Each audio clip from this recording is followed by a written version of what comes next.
एक कड़कती रात। हर तरफ बारिश हो रही थी। हवाएं धीरे धीरे चल रही थीं, लेकिन वे बारिश की तेजी का मुकाबला नहीं कर पा रही थीं। चारों ओर सिर्फ बारिश की आवाज सुनाई दे रही थी, मगर ध्यान से सुनने पर किसी के दौड़ने और चिल्लाने की आवाज भी बारिश में घुली हुई थी। सड़क किनारे स्ट्रीट लाइट्स जल रही थीं, पर उनकी रोशनी इतनी कमजोर थी कि अंधेरे में कुछ भी साफ नजर नहीं आ रहा था। कुछ काले कपड़े पहने लोग वहां खड़े थे, और उनके बीच एक लड़की दिखाई दे रही थी जिसने अनारकली सूट पहना हुआ था, लेकिन बारिश और अंधेरे के कारण उसका रंग या स्टाइल साफ नजर नहीं आ रहा था। उस लड़की के कमर तक लंबे बाल थे और उसके एक हाथ में चूड़ियां थीं। गले में मंगलसूत्र था, जिसे वह एक हाथ से कसकर पकड़े हुई थी। उसके आसपास खड़े आदमियों को देखकर वह घबराई हुई लग रही थी। तभी उसके पीछे खड़े एक आदमी ने उसे पकड़ने की कोशिश की, लेकिन लड़की ने तेजी से उसे धक्का दिया और उनके बीच से भागने लगी। वह अपनी पूरी ताकत से भाग रही थी और जब उसने पीछे मुड़कर देखा तो सभी आदमी उसका पीछा कर रहे थे।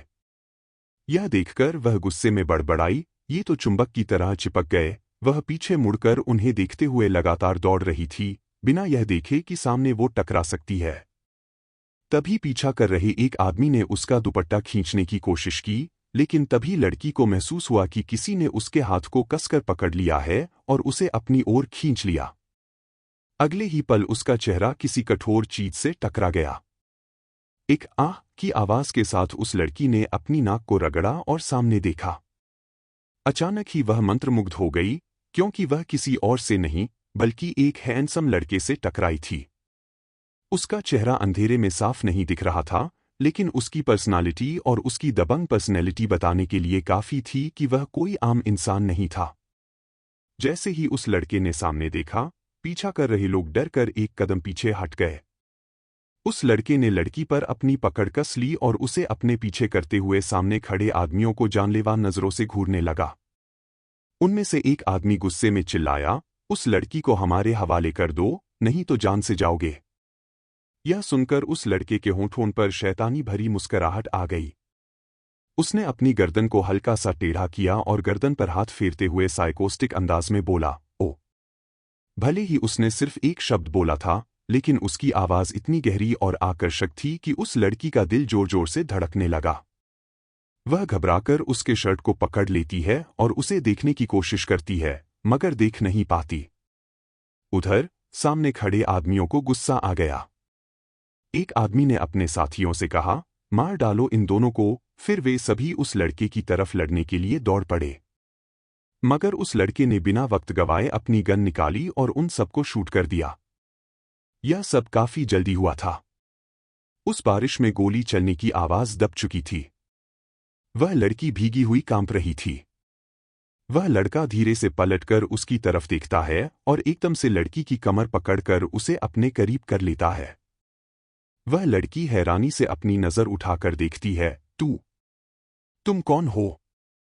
थैंक यू मुझे बचाने के लिए, इतना कहकर खुद को छुड़ाने की कोशिश करती है, मगर वह लड़का उसे पर अपनी पकड़ और भी ज्यादा कर देता है। उस लड़के के होठों की मुस्कुराहट उसे शैतान बना रही थी। वह लड़का उस लड़की से काफी लंबा था।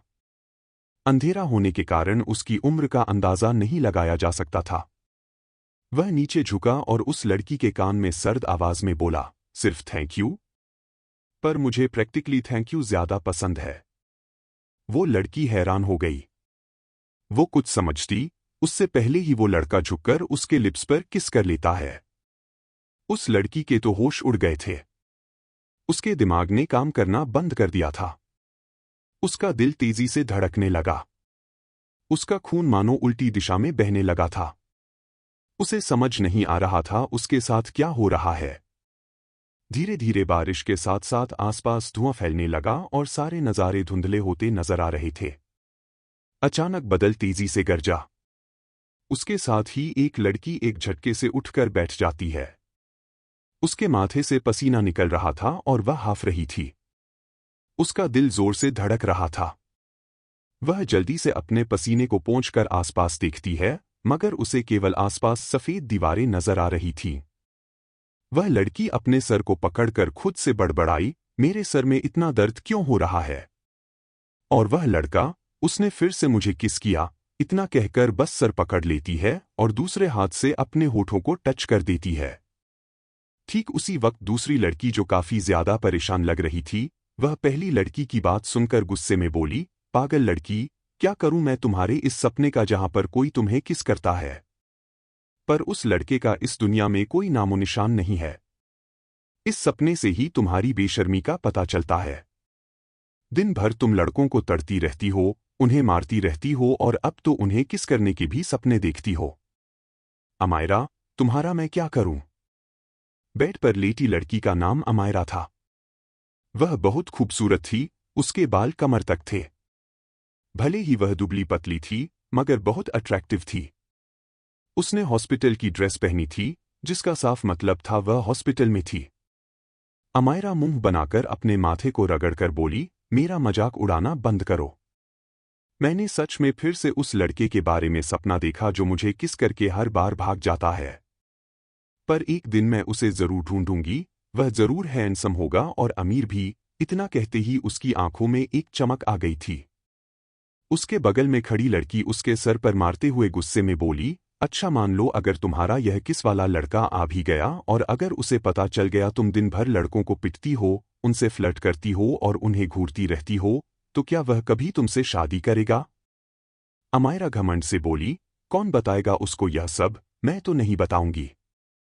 और जब तक वह नहीं मिलता, तब तक क्या मैं किसी को देख भी नहीं सकती? तुम बस मुझसे जलती हो दृष्टि। दृष्टि की उम्र लगभग 25 साल थी। वह भी बहुत खूबसूरत थी, पर वह एक बिजनेस वूमेन थी।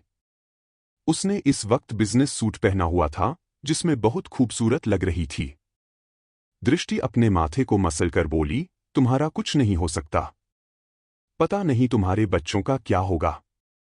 क्या तुम्हारे सपनों का राजकुमार तुम्हारे बच्चे को एक्सेप्ट करेगा?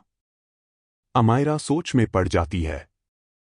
फिर अपने गालों को रगड़ते हुए कॉन्फिडेंस से बोली, वह मुझे हर रात सपने में किस करता है। मेरा फायदा उठाता है, तो वह मेरे बच्चों को एक्सेप्ट क्यों नहीं कर सकता? खैर, वह छोड़ो। मैं तुमसे कहा था ना, मुझे मेरे बच्चों के लिए एक नैनी डैडी चाहिए, जिसे सारे काम आते हों, साथ में हैंडसम और अमीर भी हो, तो क्या वो मिला? सृष्टि उसे ताना देते हुए बोली, हाँ, ताकि वह न सिर्फ तुम्हारे बच्चों का ध्यान रखें, बल्कि तुम उसे ताड़ भी सको। और कौन अमीर आदमी तुम्हारे बच्चों का नैनी बनेगा? अमायरा का मुंह बन जाता है। कुछ देर में डॉक्टर वहां पर आते हैं। दृष्टि सीरियस होकर डॉक्टर से बोली, डॉक्टर, क्या कोई सीरियस बात है?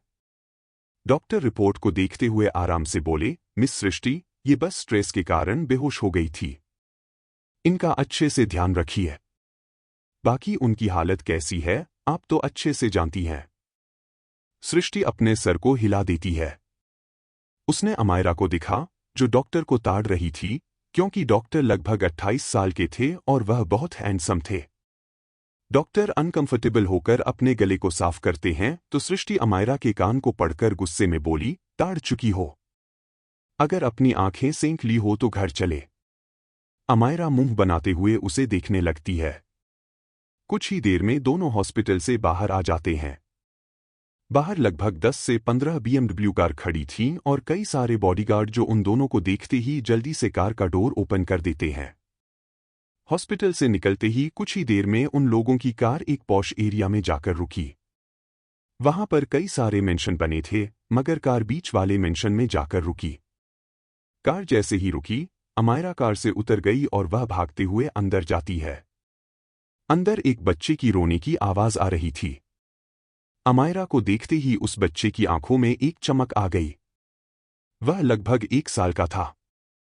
वह एकदम से चुप होकर अपने हाथ में पकड़े मग को फेंकते हुए अपने हाथ को ऊपर करके जोर से चिल्लाया, मम। वहीं दूसरी तरफ एक अंधेरे रूम में एक आदमी को जंजीर से बांध कर रखा गया था। उसके पूरे शरीर से खून बह रहा था। उसके सामने एक परछाई खड़ी थी, जिसके हाथ में एक गन थी। उस परछाई ने अपनी गन को लोड करते हुए उस जंजीर में बंधे आदमी को देखा। तो वह जंजीर में बंधा आदमी हंसते हुए बोला, तुम उसे कभी नहीं ढूंढ पाओगे, कभी नहीं। वह तुम्हें कभी नहीं मिलेगी। इतना कहकर वह हंसने लगता है। तो वह परछाई अपने होठों के बीच दबी सिगरेट को निकालकर ठंडे भाव से उस जंजीर में बंधे आदमी को देखता है। तभी रूम में केवल गोली चलने की आवाज सुनाई देती है। फिर वो परछाई की शैतानी आवाज गूंज उठी, मैं तुम्हें ढूंढ लूंगा वाइफी।